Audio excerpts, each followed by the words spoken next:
Welcome to the Baboom Baboom podcast, your go-to source for expert tips on car stereo installation, vehicle wiring, and all things wiring related.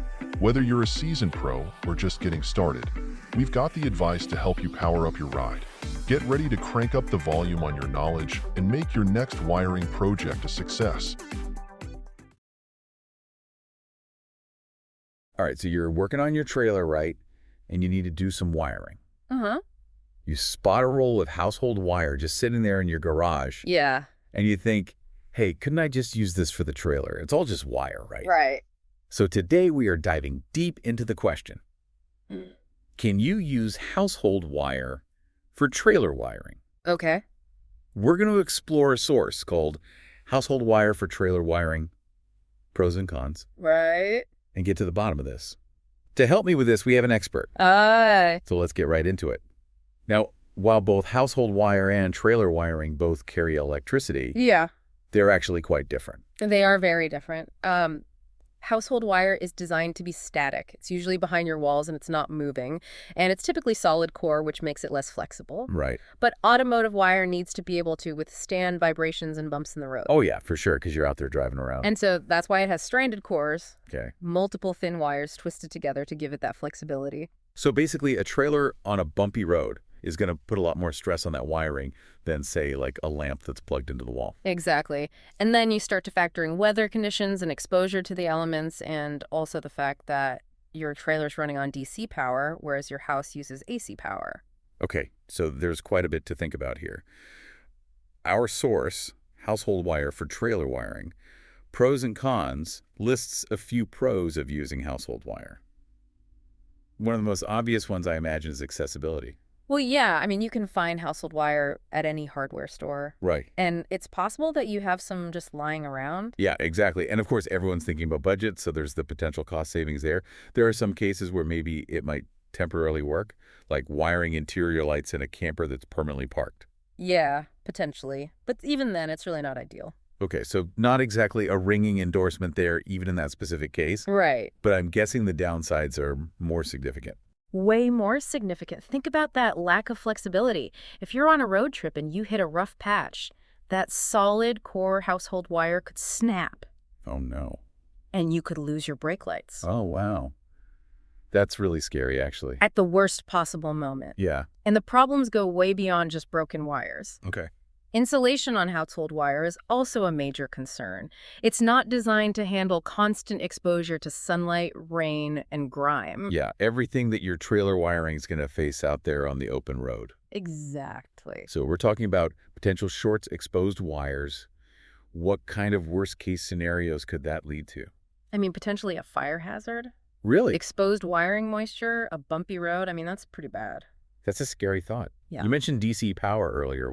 Why is that an issue? Most people don't think about the difference between AC and DC when it comes to wiring. Right. Trailers use DC power, which flows in one direction. Okay. But your house is wired for AC power, which alternates directions. Household wire is not designed for that. Yeah. You could have overheating system failures, basically. A lot of electrical gremlins. That'll make you regret trying to save a few bucks. Exactly. You also mentioned corrosion. How big of a problem is that? Well, unlike automotive wire, which is designed to resist corrosion, household wire is highly susceptible to it. Okay. From moisture, road salt, All that stuff. all the stuff, Yeah. yeah. It's like trying to run electricity through a rusty pipe. Oh, wow. So it increases resistance, dims your lights, weakens your signals. So it's kind of like penny wise and pound foolish in a very real sense. Yeah. And then on top of all of that, we have to consider wire gauge. Right, wire gauge. I've heard about that before, but to be honest, I never really fully understood it. What is it and why does it matter? Wire gauge refers to the thickness of the wire. Okay. And using the correct gauge is really important to make sure all of your lights and brakes and everything are getting the right amount of power. Okay. If you use a wire that's too thin, it can lead to voltage drop. That means your lights will be dim, your turn signals might be weak, your brakes might not work properly. Oh, wow. That's another safety issue I hadn't even considered. Yeah, it can be dangerous. So how do you know which wire gauge to use? Well, you need to understand the relationship between gauge and amperage.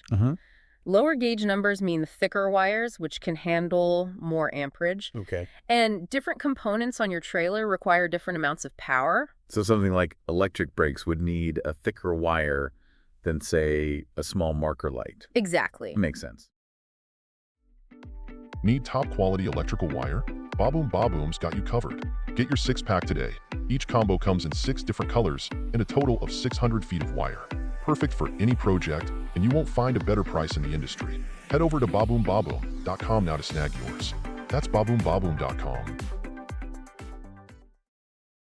You'll need heavier gauge, like 10 gauge for your main battery charging electric brakes, then 12 gauge for running lights, brake lights, auxiliary power, Okay. 14 gauge for turn signals and tail lights, and then 16 to 22 gauge for the small marker lights or low power accessories. Gotcha. So choosing the right wire gauge is just as important as choosing the right type of wire in the first place. It is. So we've talked about the differences between household and automotive wire.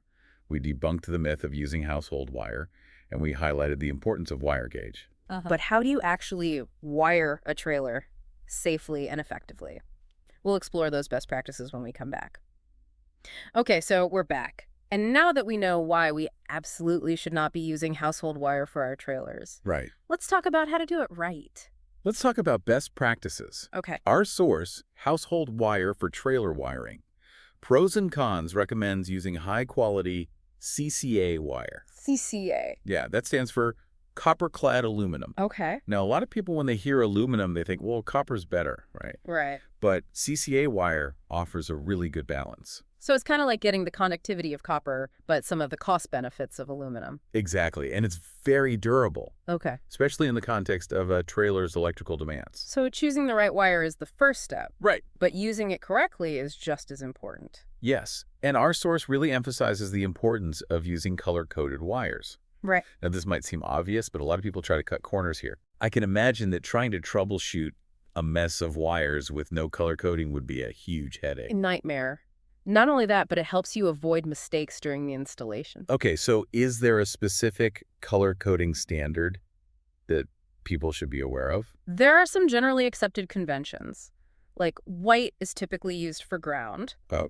Brown is for running lights, yellow for left turn signal, and green for right turn signal. So having that standard color code just makes things so much easier to follow. It really does. But what about keeping those wires organized and secure? I mean, all that bouncing around can't be good for them. You want to make sure they are nice and neat and fastened to the trailer frame. Okay, Use zip ties and cable clamps. gotcha. So basically treat those wires like they're precious cargo. Make sure they're not just flapping in the wind. Exactly. And that brings us to connections. Right, because that's where things can get a little tricky. The source highly recommends using heat shrink tubing. Okay, heat shrink tubing.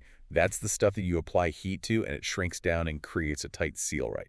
It creates a waterproof barrier that protects your connections from moisture and corrosion. So it's a lot more durable and reliable than electrical tape.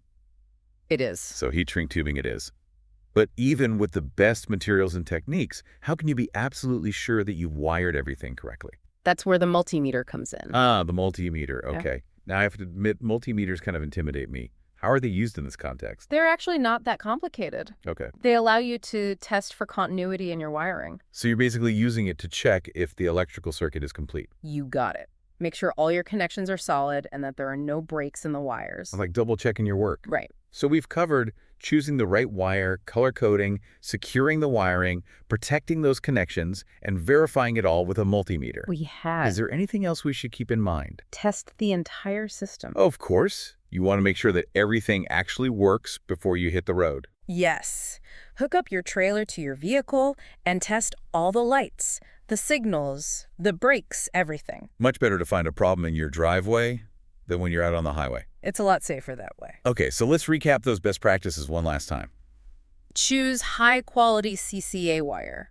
Color code those wires. Secure everything really well. Protect your connections with that heat shrink tubing. Verify your connections with a multimeter. And of course, test everything thoroughly. By following those steps, you can feel confident in your work. Absolutely. Now, even though we're talking about these techniques in detail, it doesn't mean that we're endorsing everybody to just go out and do this themselves. Right. If you're not comfortable with electrical work, it's always best to consult a professional. For sure.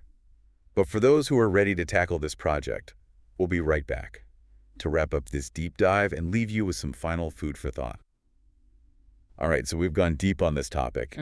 We busted the myth of using household wire for your trailer. Yeah, we did. And we've given you some solid best practices. But one thing that really struck me as I was getting ready for this episode is Yeah. the importance of understanding not just the how, but the why behind all of this. Absolutely. It's like knowing the why gives you the power as a DIYer to make those good decisions. Right. It's not just blindly following steps. It's about safety. It's about reliability. It's knowing why you're doing what you're doing. Exactly. So let's go back to that original question. Can you get away with using household wire for trailer wiring? No, just don't do it. Don't do it. It's tempting. I know. I know it is. You want to save money. You might need a quick fix. Yeah. But the risks are just too high. Way too high. Using the right materials like good automotive wire is a much better investment. It is. For your trailer and for your safety. I'm glad you brought up safety because it's really the core message here. It is. It's not about just making your lights work. Right. It's about knowing that they're going to work reliably and under any conditions. It's peace of mind. Yeah. Knowing you've done everything you can to minimize risks. Exactly, so that you can have a safe towing experience.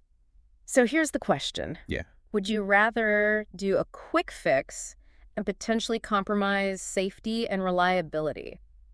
That's something to really think about. Yeah. We all want to save money. We all want to save time. Of course. But when it comes to trailer wiring, Yeah.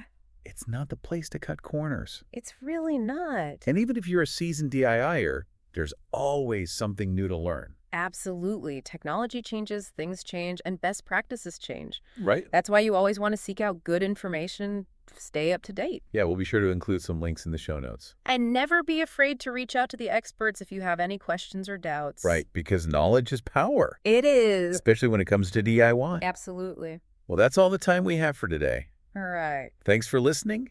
And remember, keep those wheels turning. Stay curious. And as always, Happy towing. happy towing. Need top-quality electrical wire? Baboom Baboom's got you covered. Get your 6-pack today. Each combo comes in 6 different colors and a total of 600 feet of wire. Perfect for any project, and you won't find a better price in the industry. Head over to baboombaboom.com now to snag yours. That's baboombaboom.com.